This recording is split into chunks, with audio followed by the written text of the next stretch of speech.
Tim Walz dodges big question on whether Israel has a right to strike Iran. Vice presidential nominee, Minnesota Governor Tim Walz. Governor, great to have you with us on Fox News Sunday. Great to be with you, Shannon. Thanks for having me. Okay, so I want to pick up where Alexis left off there in the Middle East, because you were asked in the debate the other night a question about whether or not you would support a preemptive strike by Israel on Iran. You didn't really get to an answer on that. So this administration continues to call for Israel to moderate its response after being attacked by Iran. Do you now think that Israel has a right to either strike oil facilities, nuclear facilities? What's your position on that?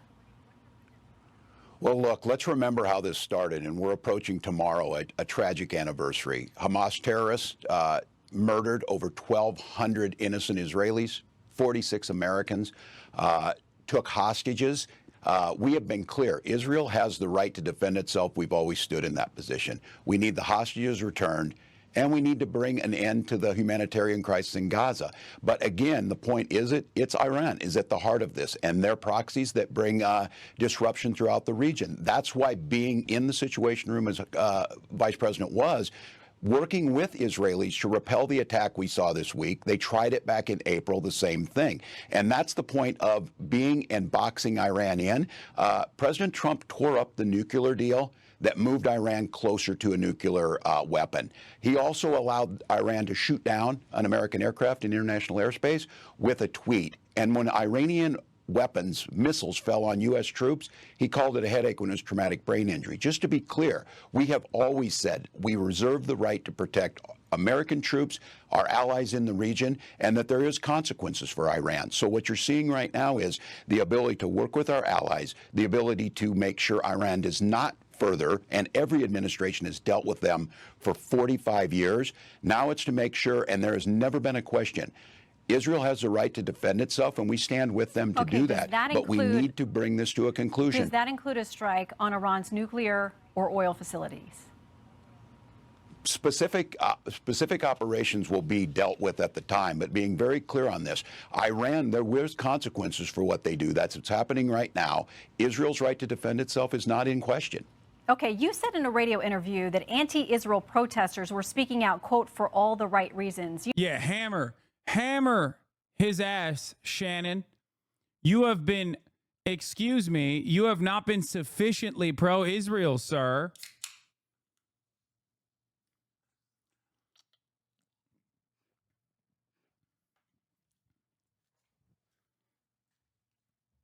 Who actually believes Israel's defending themselves? People that don't have the internet? Yes. This is your guy? Oh, fuck no, he's not my guy. Get the fuck out of here. He used to be when I thought he was a secret Somali. I am no longer committed that Tim Walz is a secret Somali. How can leftists in America ever say, oh, we'll push Democrats left when Tim fucking Walz quite possibly the most left-leaning Dem? He's not the most left-leaning Dem, but, you know, he is definitely was a genuine guy.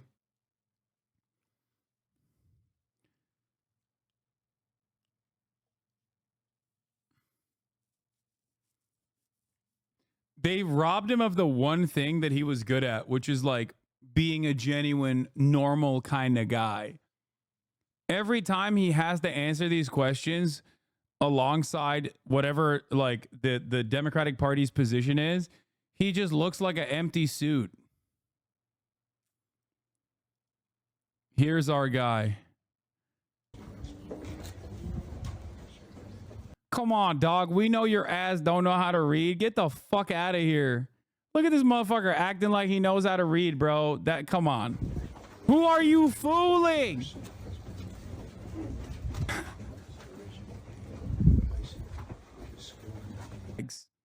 You know what I mean? People are always like, oh, yeah, what about Hezbollah flags? They're waving Hezbollah flags. I see him at protests. I'm like, how the fuck did you guys even get that? I guess Etsy, Amazon, Redbubble. I don't know. How does that shit not get flagged by our fucking security state?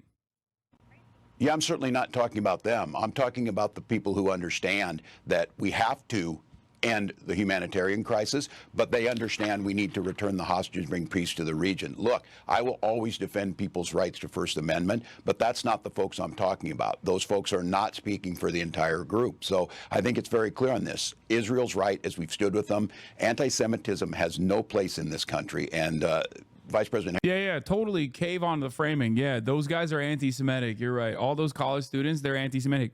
We should kill them. Harris has been clear about that. I've been clear about it. But the ability to bring a peaceful solution and understand Israel's right to defend itself, the return of the hostages, and Gazans' right to live in peace too is something that we're trying to get to. And I may be alone in this opinion, but I really do think he straight up doesn't believe a word he's saying and is just doing the matchup with Kamala. He's not that fucking stupid. No, I agree. You can tell when he's talking about shit he cares about versus when he's talking about this shit. I don't think he gives a shit, but it doesn't matter because like he's saying the lines, okay, which robs him of any sort of authenticity.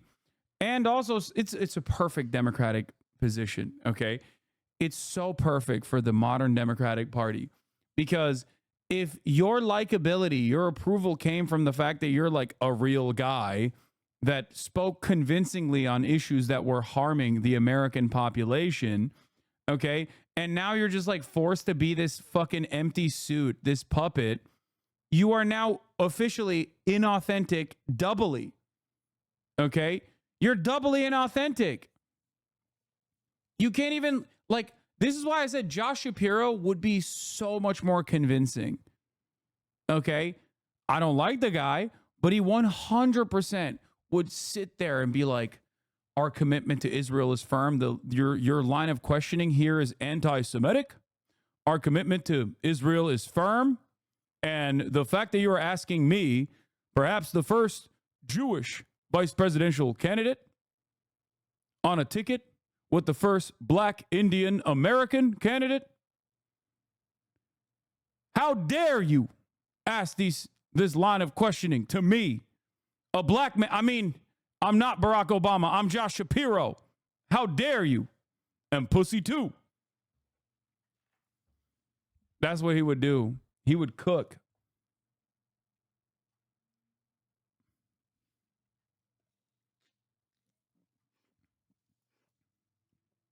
Let me be clear.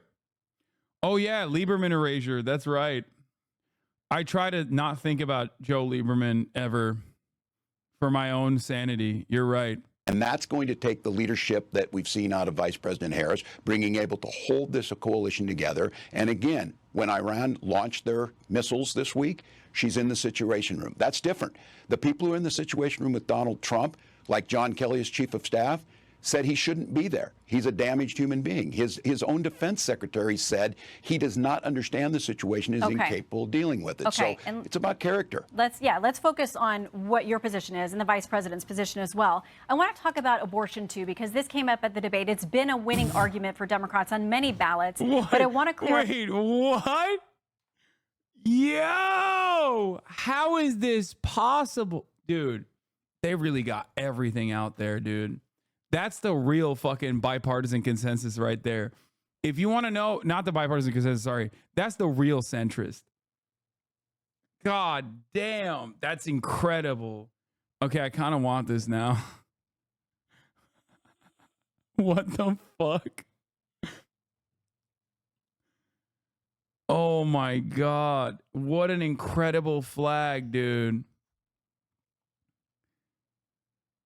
Oh my God. Oh my God. I love that. Imagine going to a protest on either side waving that thing. Yeah. Wow. I just want everyone to have a good time flag.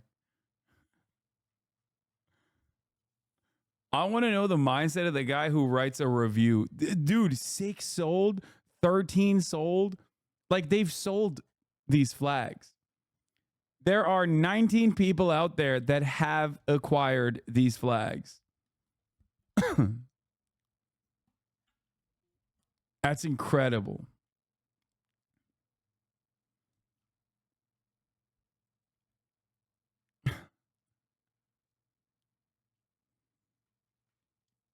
that is fantastic. The world is this is healing the world. Okay.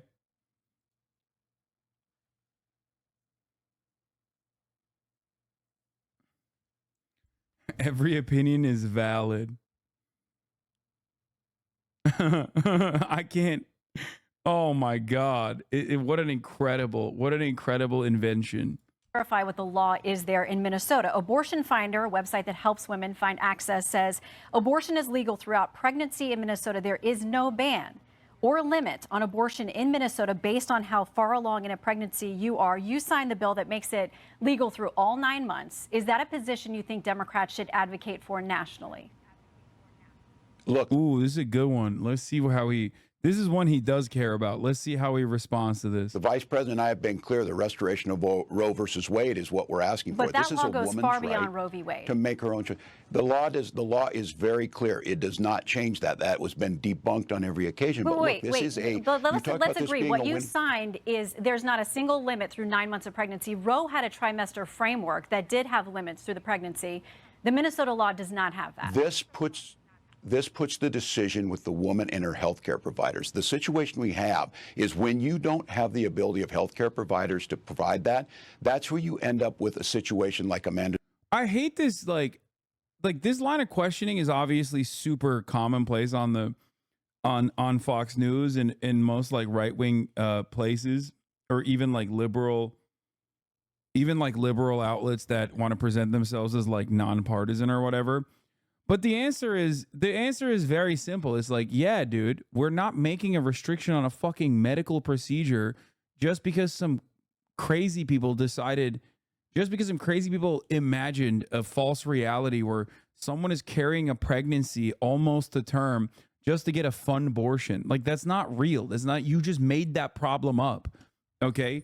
3rd trimester abortions are infinitely more traumatic because almost every single instance is a pregnancy that the carrier wanted to take the term. Like, they have to do it because of a medical necessity, because it's done out of a medical necessity. There's no, like, you have to get counseling beforehand in order to actually make this decision. You're talking about people who literally fucking have bought like baby clothes and shit, who came up with a name for their child, and now, due to medical complications, have to get this pregnancy terminated. Why would you want to complicate that further, especially when these procedures are not the same as like the 90% of abortions that happen in the 1st trimester, oftentimes with a simple pill that you take. But beyond that, you're making this already traumatic experience worse for people, because now they might not even be able to get it because the doctors are afraid that they might be legally prosecuted, like criminally prosecuted. Zaworski in Texas, where they are afraid to do what's necessary. This doesn't change anything. It puts the decision back on to the woman, to the physicians, and we know that this is simply something to be brought up to be very clear. Donald Trump's asking for a nationwide abortion ban. Wait, and again, we don't see this as a winning campaign. He has said repeatedly that he will not sign a national abortion ban. Dude, yeah, no, he won't. He's, hey, I think I'm going to claim that you want to kill children after they like are outside of the womb. Also, Donald Trump is very honest, and he's not going to sign an abortion ban, national abortion ban. And are you calling that just, it's a flat out lie?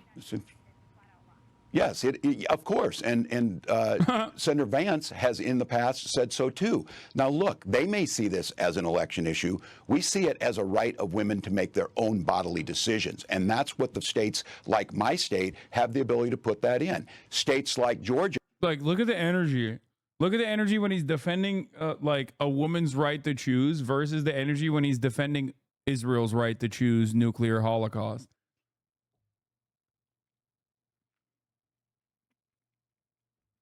Yeah, he doesn't have it. He doesn't have the juice. He doesn't have the sauce. 100%. This is why I'm saying, like, unironically, Josh Shapiro would be a better pick if you were going to go along with this fucking attitude. It's so stupid. Like, he probably wouldn't even be that good at, like, you know, communicating within the permission structure of being able to say that like Palestinians are human, but at least it would be more genuine, right? It makes no sense. I don't understand it.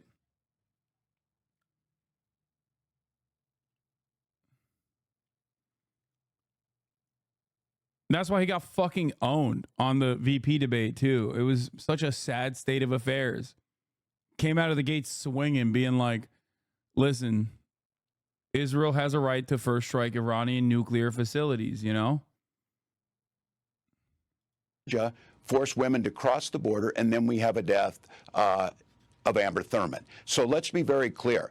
Trying to cut hairs on an issue on this is not where the American public's at. They want the restoration of Roe versus Wade. Vice President Harris said she would sign it. That's what we'll do when we're elected. But to be clear, the Minnesota law is far beyond Roe v. Wade. And about the Amber Thurman case in Georgia, her family has, and it's tragic, she is a young mother who left behind a young son.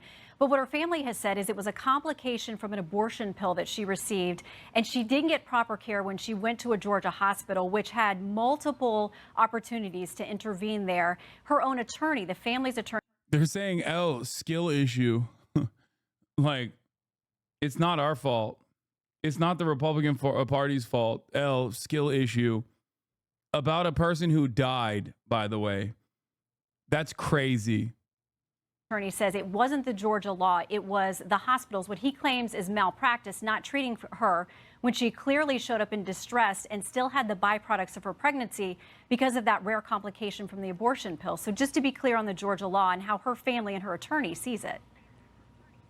I think they also indicated that had she not go to North Carolina after the debate the other night, that she would have been in a better position. So look, these are the situations you're going. Wait, I'm confused. It's not. Wait, what's the time? Oh, this is from yesterday. Guys, October 6th was a very different day, to be fair, than October 7th, which happens to be the day where Georgia Supreme Court reinstated its abortion ban.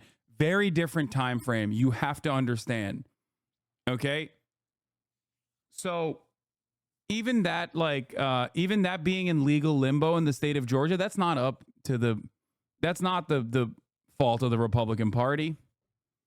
It's not in legal limbo now. Georgia Supreme Court reinstated the abortion ban, so now it's perfectly set in stone.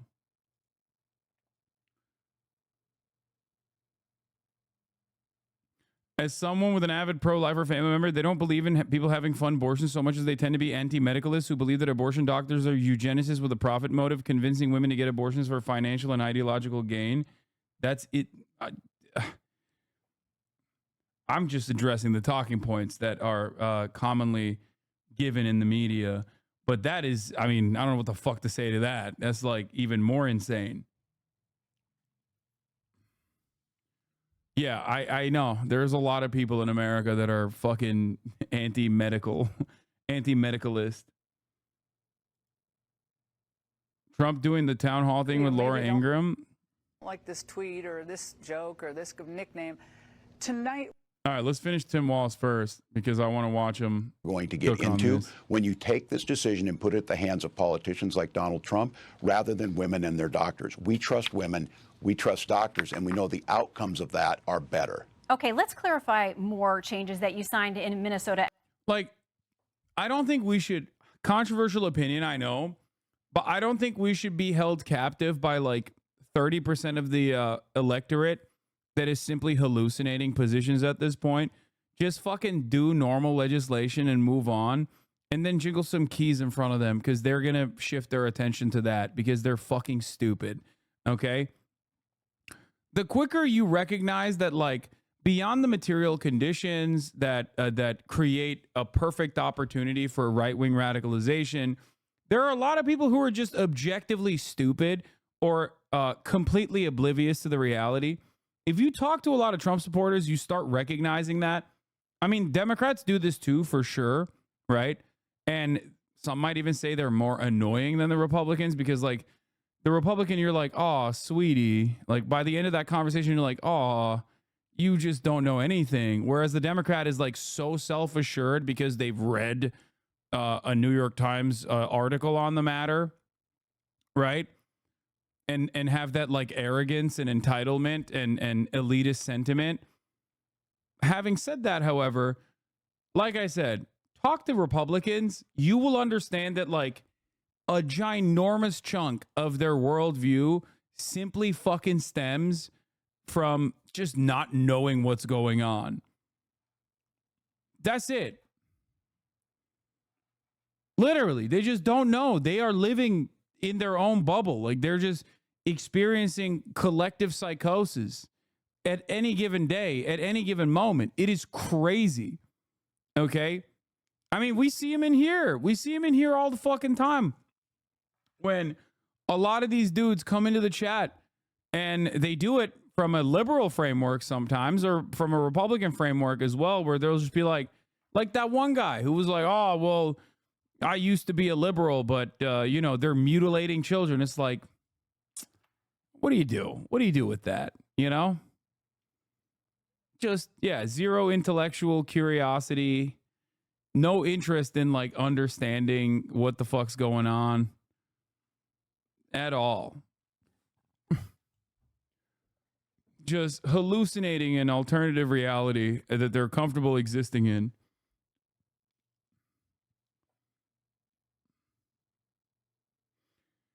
As well.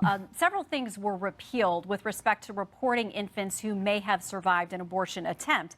Language that used to be part of the statute was taken out. We'll put this on the screen so people can see. It used to require medical personnel to, quote, preserve the life and health of the born alive infant. That language has been repealed. It's no longer part of the law. Also struck from the law was language about reporting infants that are born alive, what treatment they receive, and whether they live or die. Why was it important to you to get that protection out of the law? Minnesota law aligns with every other case of what physicians are required by their ethical responsibilities. And so it changed nothing other than aligning with all care that physicians provide in any circumstance for any medical case. And so it's alignment, as it's always been. It's the cases we've seen in Minnesota. The outcomes we get in our healthcare results are the best in the nation. And all it did was align with existing law. But you do acknowledge it takes out the language about preserving the life of an infant who was born alive. Every doctor has an ethical responsibility to provide what they can in each situation. That is the way the law is written now. It's the same for any person who shows up. And again, this is a distraction from the real issue here is women being forced into miscarriages, women being forced to go back home, get sepsis, potentially die, like we saw in cases in Texas, and maternal mortality rates in Texas have skyrocketed off the charts because of this. This is bad policy. Vice President and I have been very clear on this. We will restore the rights of Roe versus Wade. We will make sure women have their health care decisions. We will not put people's lives at risk because of the geography of where they live. And it will go back to the way it was before Donald Trump gleefully said, we've got the best of both worlds here. Things are wonderful. The states are handling it. It's a beautiful thing. It's not a beautiful thing to see women dying. It's not a beautiful thing to put doctors at risk of being imprisoned. It is not. It is not to see any single woman suffer. And by the way, there's not a single state, no matter how pro-life or restrictive their laws are, that do not allow a doctor to intercede. That's true in Georgia and Texas as well. I want to turn to the economy. Our latest polling shows that 66% of Americans we talked to said that buying groceries is a, quote, major problem for them.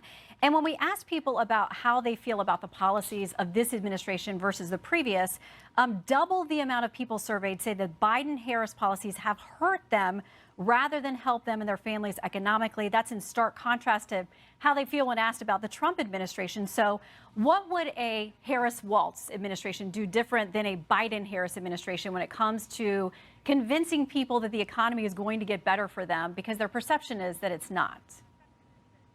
Well, we saw a blockbuster jobs report this week. We saw interest rates come down, and we've also seen that Vice President Harris laying out a middle-class agenda. Look, I was in Ohio yesterday, in Cleveland, in Cincinnati, and talking about this. Folks in Ohio know that Donald Trump's policies led to 180,000 manufacturing jobs leaving. They understand when he left office, we had more people unemployed percentage-wise than the Great Depression. What Vice President Harris is talking about is making it more affordable to buy housing, and we've seen it in Minneapolis. When you have more housing stock, stock, we've seen rates go down. We've seen more houses available. Also, the idea of price gouging. 37 states, Republican and Democratic states, have this.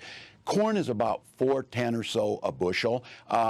That's where it's been for many years, up and down. But prices at the grocery stores have skyrocketed, corporate profits have skyrocketed, and people are paying more. So we talk about Great line of tackling this. about that. And then I think the fundamental difference here is Donald Trump kept his promise. He cut taxes for the wealthiest. She's talking about making sure things like a child tax credit, $6,000 child tax credit, put more money in people's pocket, making sure that we're able to buy those things, whether it's a crib or it's baby formula, get started. And she's simply asking that we can pay for it by asking those at the top to pay their fair share. This is a fundamental difference in approaches to it, and we're seeing it working.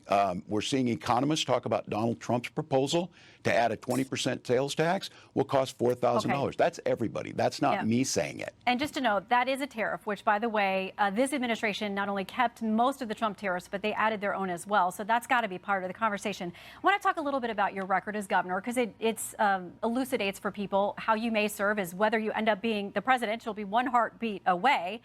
Should your ticket be successful. Wall Street Journal says this after you were chosen to join the ticket. As the Democratic governor of Minnesota, Tim Walz signed into law initiatives allowing immigrants in the country illegally. So this is so immigration, like I said, these are the two weakest points for the Democrats beyond the economy, right? The economy conversation can be defeated because they have to like stand in opposition to the Republicans no matter what on that front.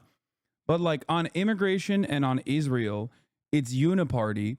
So even if Tim Walz's track record has been decent on this as the governor of Minnesota, he now has to fucking sit there and defend very stupid right-wing reactionary framing on the matter. Let's see how he does.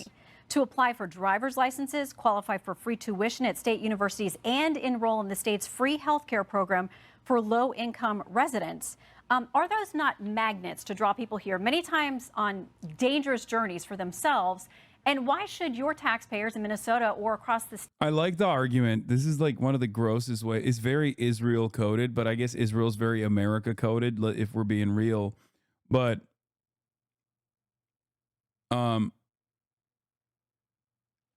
ultimately, the notion that like you're doing this to somehow protect these migrants that are making this journey is so stupid, because your goal is apprehension, detention, and then deportation. You think that's like, why are you even acting like you care about their well-being? It's such a stupid fucking thing to say. Oh, well, don't you think you're inviting them to your state to make this like treacherous journey that's very dangerous for themselves, which is much better than what I want to do to them, which is kill them? We're killing you for your own good. We're saving you from Hamas. Oops, I fucked up the talking points. States pay for those programs.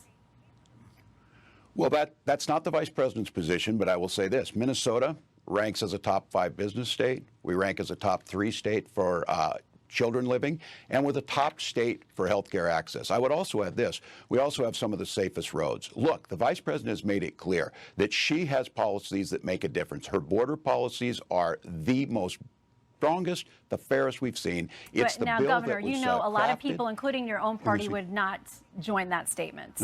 They're Great. I'm so glad that the Democratic Party is the right-wing party so that these fucking insanely right-wing losers can just sit there and be like, well, your party doesn't agree with you. I don't care about the results of your good policy in your state. Is an insane way to have this conversation. Like, his argument is literally, look at Minnesota. It's killing it. Okay? You say these policies are bad, and yet these policies implemented in Minnesota have made my state thrive as the governor.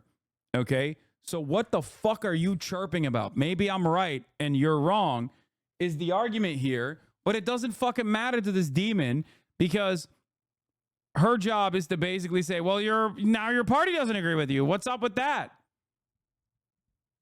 This is why it's a major failure on all fronts when these fucking dipshits went right on immigration.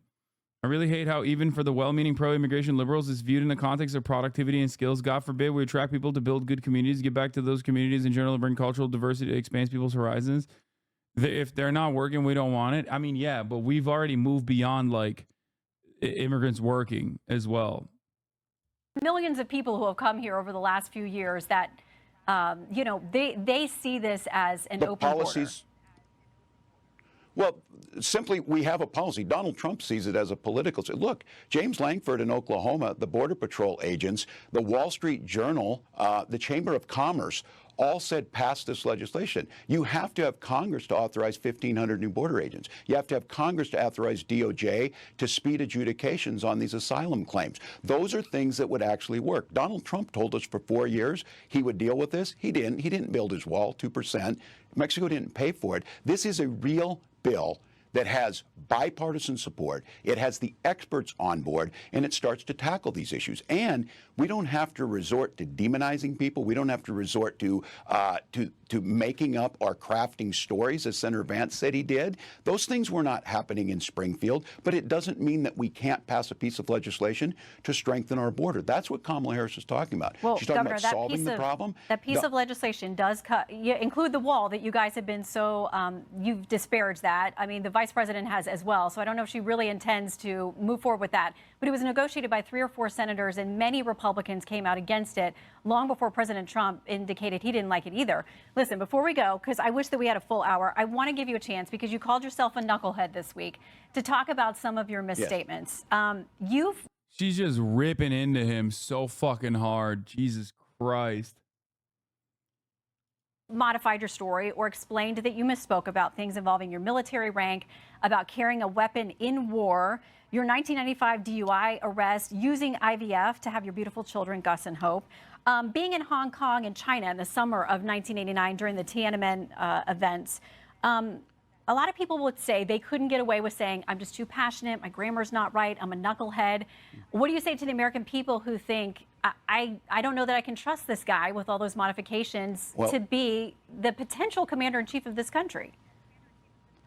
Yeah, well, I think they heard me. They heard me the other night speaking passionately about gun violence and misspeaking. And I got to be honest with you, Shannon, I don't think people care whether I used IUI or IVF when we talk about this. What they understand is Donald Trump would resist those things. Look, I speak passionately. I had an entire career, decades before I was in public office.